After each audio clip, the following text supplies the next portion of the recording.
E agora temos a participação de vocês aqui, que vão poder fazer perguntas. A nossa equipe vai começar a recolher essas perguntas que vocês vão fazer a respeito do tema que foi abordado agora. Ao mesmo passo, nós vamos convidar alguns dos presentes para participarem de uma mesa redonda com o Cruciol.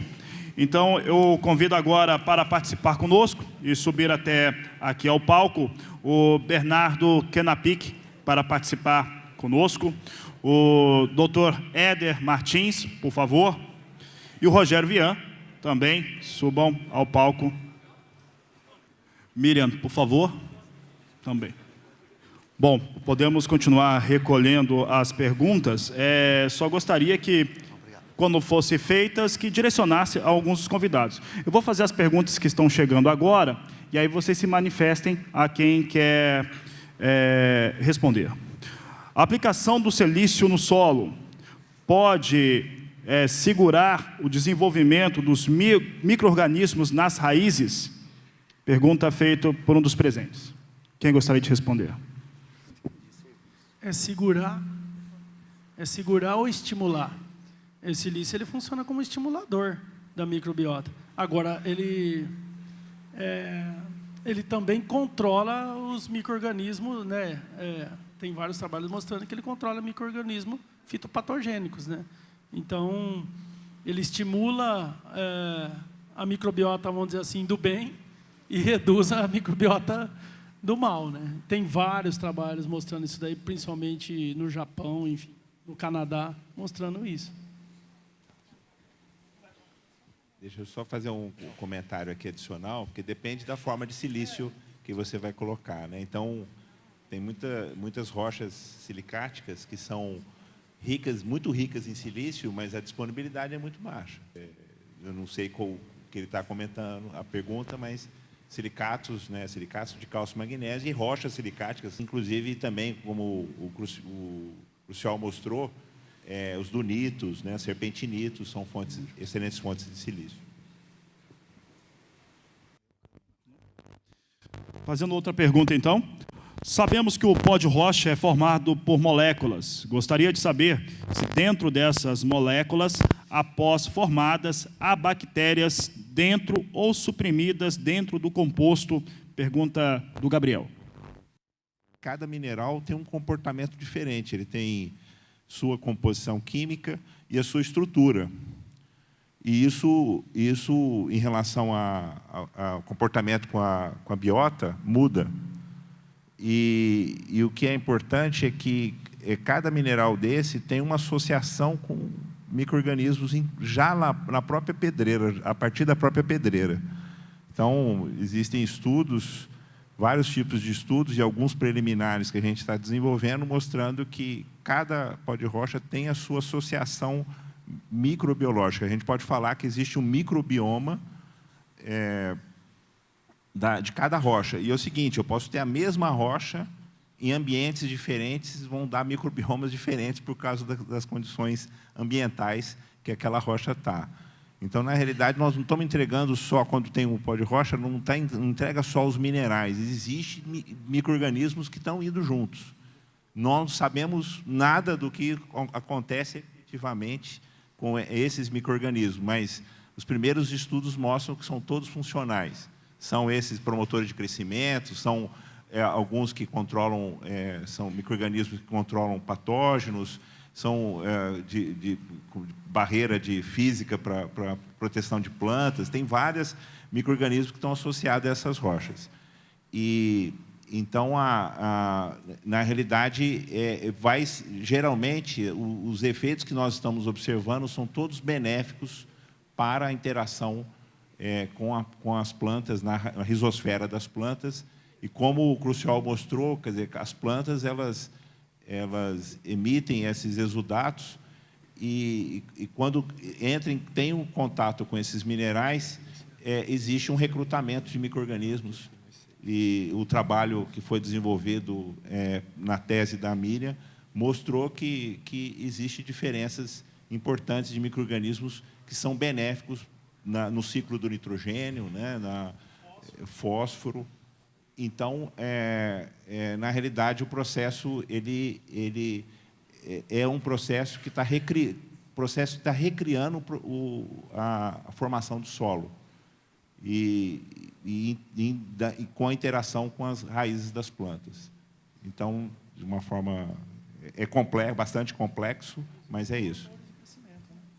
Inclusive, no trabalho dela, deu um indicativo que aumentou a atividade dos promotores de crescimento. Ou seja, você está aumentando a atividade hormonal na planta para crescer. Ou seja, eu estou estimulando ela com aquele recurso que eu tenho ali, com chuva, com tudo, eu estou estimulando ela a crescer mais. E quem vai fazer isso, o grande sinalizador dentro da planta é o hormônio. Então, além do ciclo de nitrogênio, desses micro-organismos de fósforo, também promotores de crescimento. Né? Posso falar também um pouco? Obrigado, em primeiro lugar, por poder estar com vocês, né? Meio perto já do Julius Hensel, né? Velho, mas eu tenho muita dificuldade de acreditar de que na rocha basáltica, por exemplo, que foi lava, calor de 1.200 graus, etc., sobrevivesse alguma bactéria daquela época, se é que eu entendi que é isso que vocês estão sugerindo. Não? Não. Ele foi contaminado depois. Depois, quando? Tá. Quando é depois, na moagem, etc., na própria pedreira, viu, professor? Ah. Você tem... o pessoal mostra que existe evidência de atividade biológica na crosta terrestre, né, inclusive milhares de metros de profundidade. Você pode coletar rochas. Um dos efeitos do pessoal não conseguir penetrar com as sondas para tirar rochas é que tinha micro-organismos em profundidade que corroem as sondas de coleta. Então, na realidade, existe uma microbiota na crosta próxima à superfície. que se infiltrou posteriormente. Sim, sim. Tá. Existem micro-organismos em rochas sedimentares, por exemplo, folheiros betuminosos, que nós temos no Brasil, que são o xisto betuminoso, que tem micro-organismos que daquela época, que estão lá mais de 200 milhões de anos, algumas rochas com mais de 400 milhões de anos, você tem micro-organismos daquela época. E isso já foi isolado, os micro-organismos, inclusive que são funcionais também, promotor de crescimento.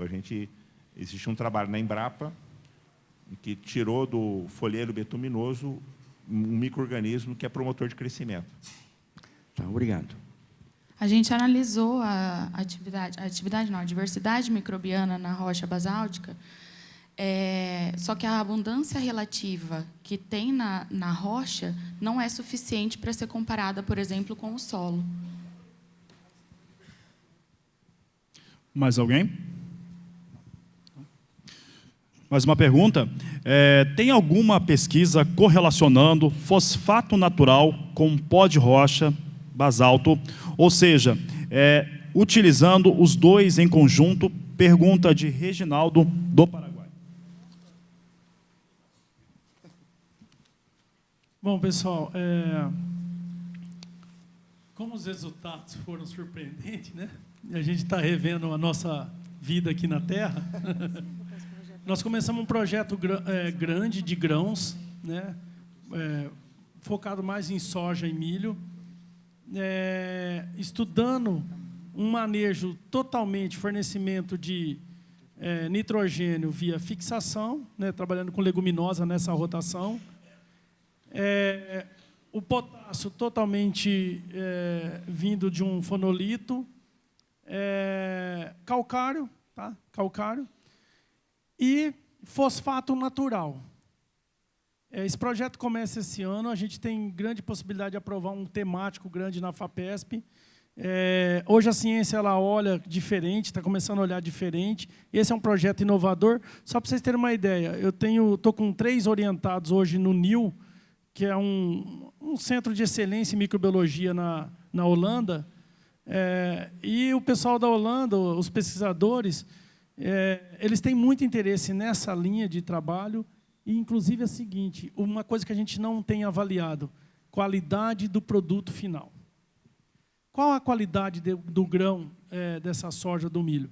Então, nós estamos começando um projeto agora, com grãos, ele já foi com milho safrinha, onde a gente coloca micro-organismo ou não coloca micro-organismo. E ver qualidade de aminoácidos nesse grão de soja, enfim, muda isso daí, a qualidade, a digestibilidade desses compostos. Então, está começando agora. Eu não tenho relato, não sei quem fez a pergunta, mas eu não tenho relato de alguém que usou fosfato natural e pó de basalto. Mas se tiver alguma pesquisa, seria interessante para a gente ter isso como uma referência de literatura. Mas nós estamos começando a tentar estudar isso daí.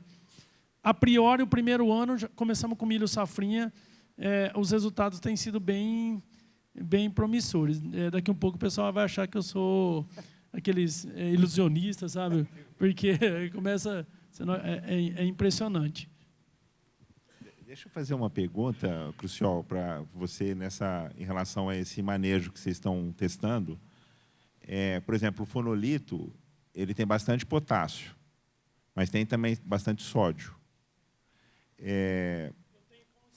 Com e sem. E tem alguma outra rocha potássica que você está testando que não tem sódio, ou baixo sódio?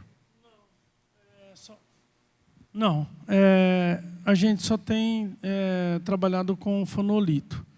É importante você falar isso porque a planta ela não gosta muito, ela precisa de sódio, mas muito pouquinho, e ela pode substituir o sódio por um outro sinalizador eletrônico, que seria o cálcio, enfim, o magnésio. Mas nós temos também sem ele, né? E só para vocês terem uma ideia, nós temos o projeto... eu vou mais ou menos para vocês entenderem. Nós temos uma condição que o fornecimento é só via rocha, né? Pode ser o fonolito, o serindonito, o fosfato natural, e nós temos um que a gente faz uma agricultura totalmente convencional. O que nós não vamos mudar nesse negócio? Nós não vamos mudar manejo de controle de praga, de doença, nós queremos ver só a parte solo, microbiota e fisiológico. Porque senão ficaria um negócio muito grande e não dá para você isolar fatores.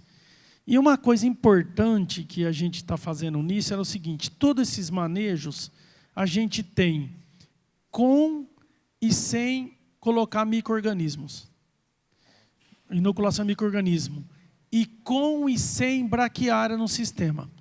Nós temos o quê? Soja, milho, o padrão Brasil. Soja, milho, safrinha. Soja, milho, safrinha. E aqui? Soja, milho safrinha consorciado com guandu, com crotalária e braquiária. Fazendo mais ou menos o sistema Santa Brígida que a Embrapa desenvolveu ali em Goiás, esqueci agora a cidade, em Ipameri. Ou seja, o milho safrinha ele já vem consorciado com uma leguminosa e uma gramínea. Por quê? Porque a diferença de exudado, de carbono, no exudado, ela sinaliza diferente a microbiota. E o que a gente quer saber é o seguinte, se eu fizer a rotação e o agricultor não compra nenhum complexo de micro-organismo para aplicar, a rotação, a diversidade de planta já é o suficiente para atingir o mesmo patamar de produtividade?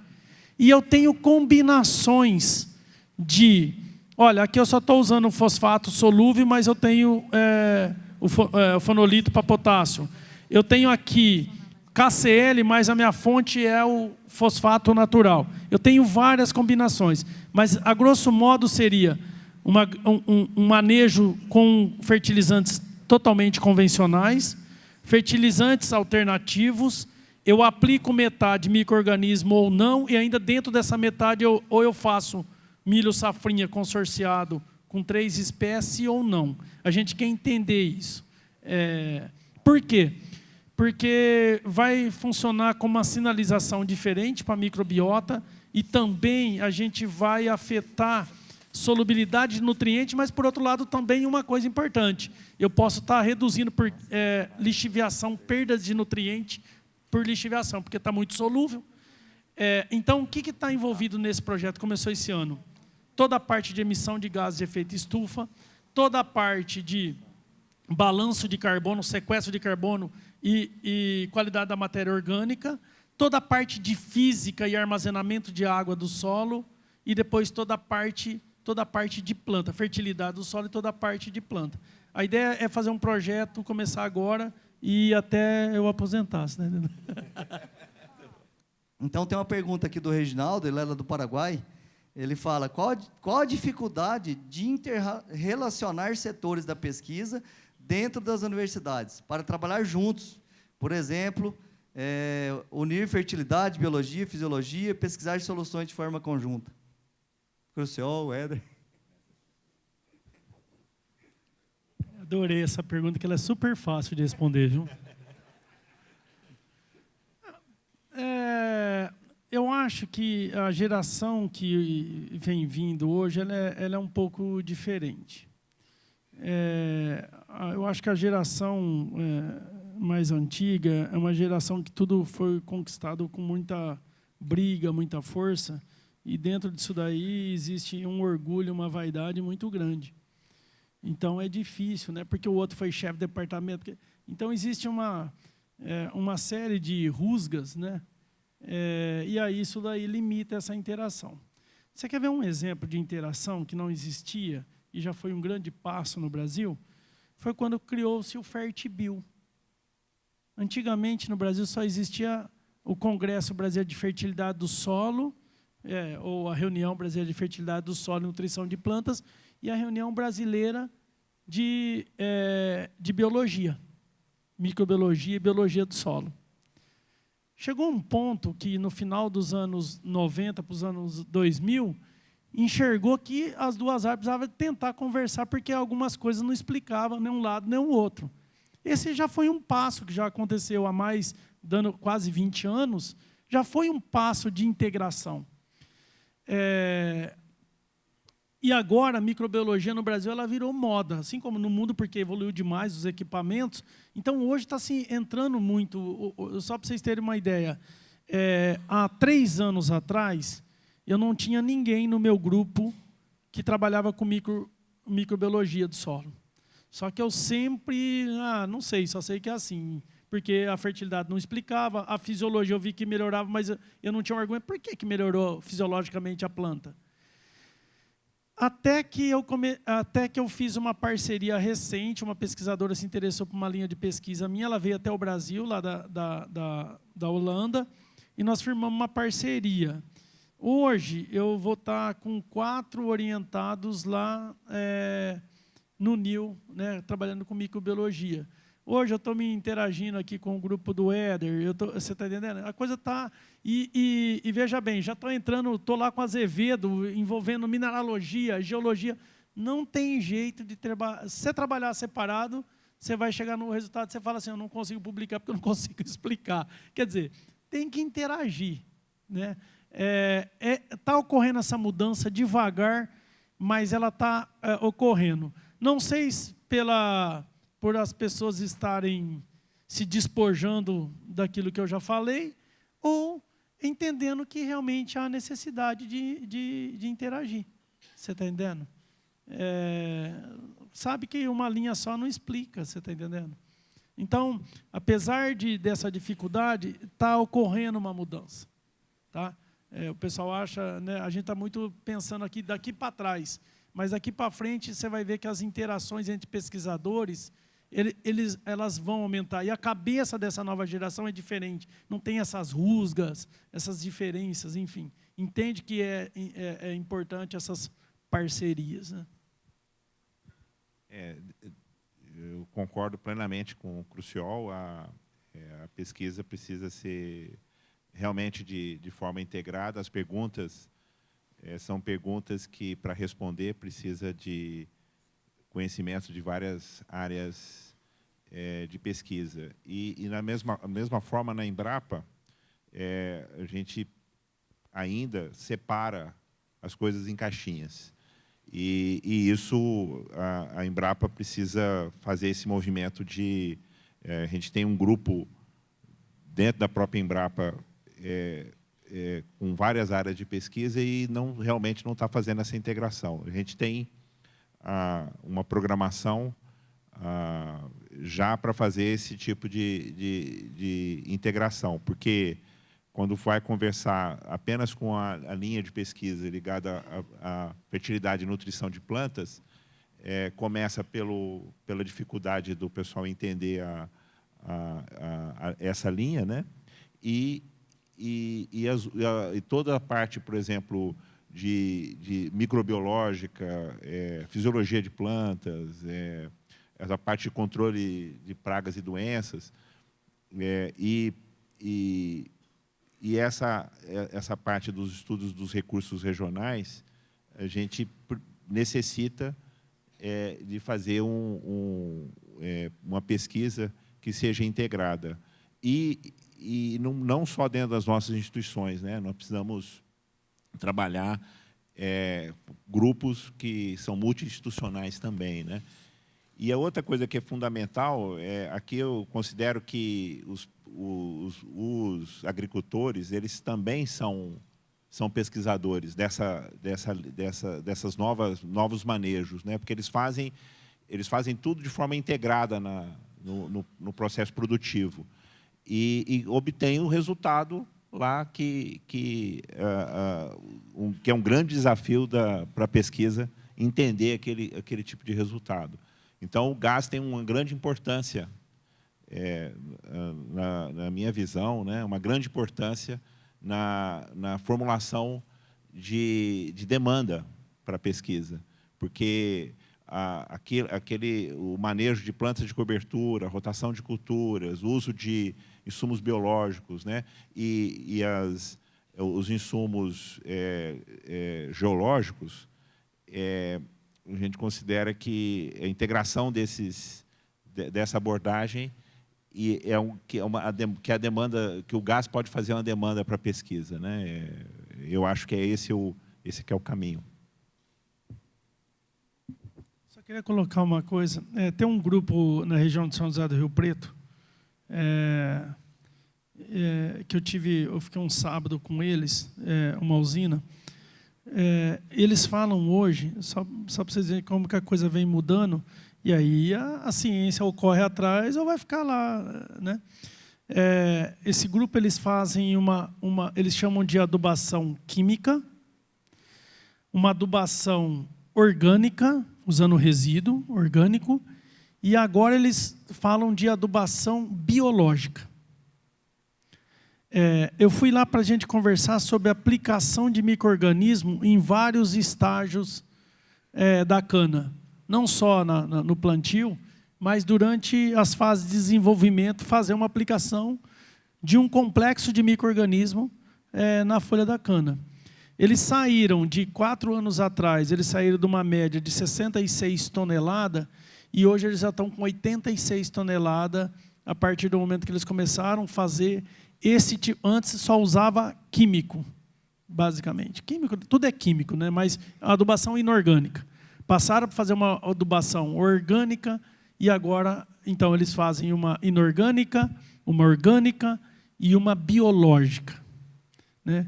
Você vê que alguém lá teve a ideia, enxerga que isso tem potencial e a ciência vai ter que correr atrás para tentar explicar. Você está entendendo? E ele é convicto, né?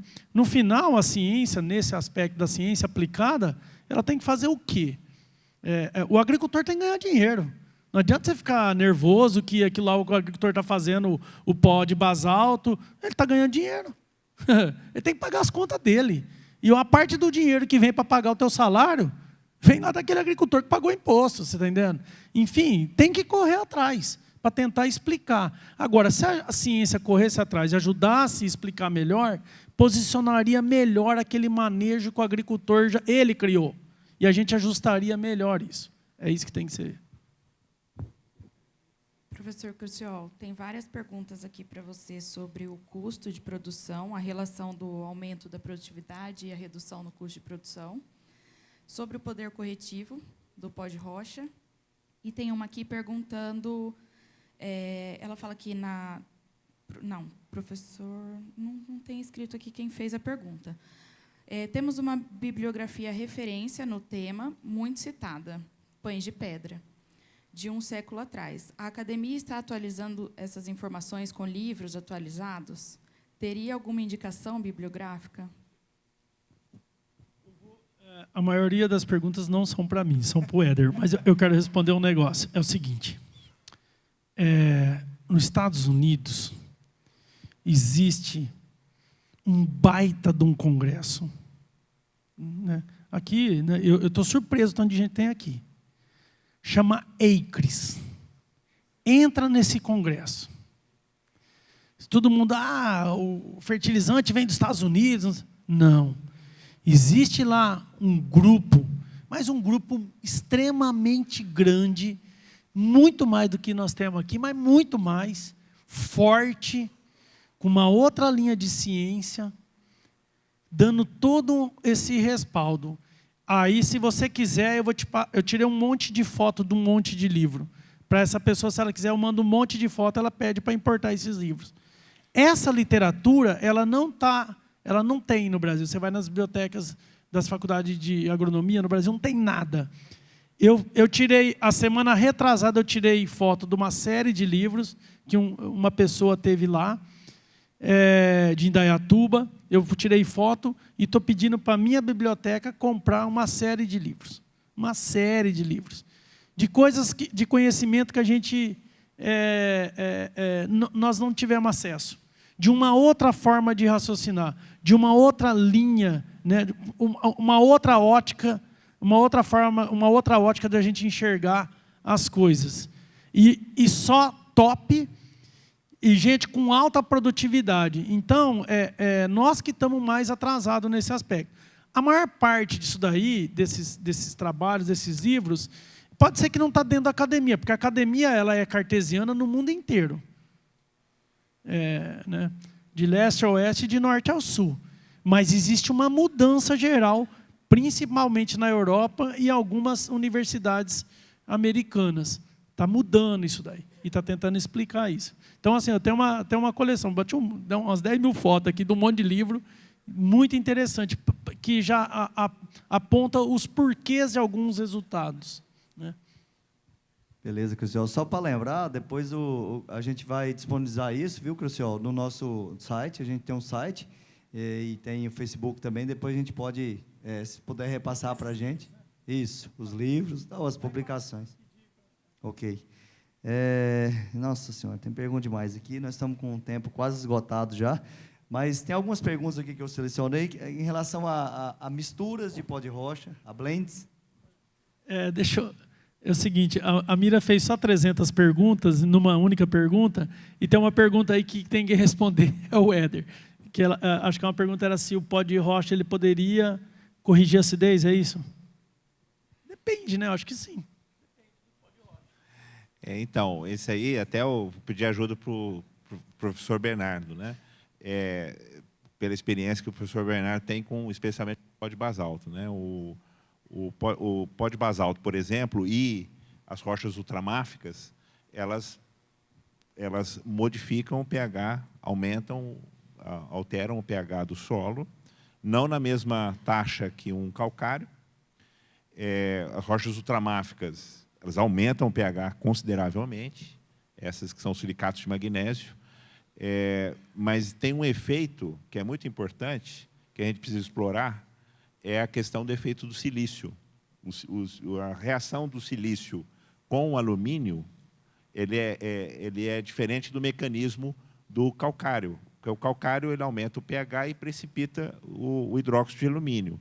No caso dos silicatos, quando você disponibiliza silício em solução, você pode corrigir o problema do alumínio apenas pela reação com o silício disponível. Então, o mecanismo é diferente. Ele é diferente com essas rochas. Eu reduzo o gerador de acidez. Exatamente. Eu vou reduzir... Quando eu vou neutralizando o alumínio, eu vou reduzir o meu gerador de acidez, o gerador de H+. E aí o silício faz isso. Então, não é que você pode observar no solo que, às vezes, o pH, você colocou o pó de basalto, o pH não aumenta. Nossa, corrige a acidez. Só que vai levar mais tempo para acidificar, porque eu estou corrigindo a causa do gerador de hidrogênio. O que o silício vai fazer é o seguinte, ele vai travar o alumínio que é o gerador de hidrogênio, e aí acabou. Meu solo fica tamponado. Fiz 4 lavouras, e meu pH continua com 5,2. Ao passo que, se eu não tivesse o alumínio, ele cairia para 4,8, 4,5, já tinha que fazer calagem de novo. Então, o efeito é do alumínio nessa posição, e não do carbonato. Aí não é o carbonato que está fazendo esse papel, né? É isso. Então, lembra o seguinte, o teu gerador de acidez é a troca, é a exportação de base, mas também o alumínio. No processo de hidratação, ele é o gerador. Ele fica gerando hidrogênio, e ele que vai acidificando. Quer comentar, Bernardo? Eu queria. Eu acredito que questão do pH é questão da agricultura convencional, que dá tanto valor ao pH e querem corrigir muito o solo. Com o nosso sistema, vamos esquecer um pouco o pH. Pode ser 5,2, 5, que está bom. Vai ter mais possibilidade de absorver micro-organismos na planta. Então, eu vejo vantagem e não desvantagem. Quero complementar. É o seguinte, pessoal, alguém pode responder para mim. pH, acidez, interfere a planta fisiologicamente? Tem alguém aí que pode responder? pH é problema fisiológico para a planta ou não? Não. Isso tem que ficar claro. A planta, ela tem pH ácido, baixo. A rizosfera manda um pH de 1,5. Planta gosta de acidez. Quem não gosta de acidez é a disponibilidade dos elementos, do jeito que a gente enxerga a disponibilidade dos elementos. Por que eu corrijo o pH de solo? Para aumentar a disponibilidade de fósforo, reduzir a fixação de fósforo, aumentar a disponibilidade de cálcio, magnésio, potássio.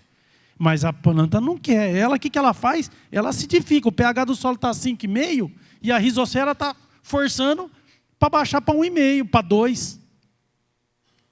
pH de folha de cana das variedades nacionais é de 5 a 5,8. Não tem ninguém com pH 7. É isso que a gente tem que entender.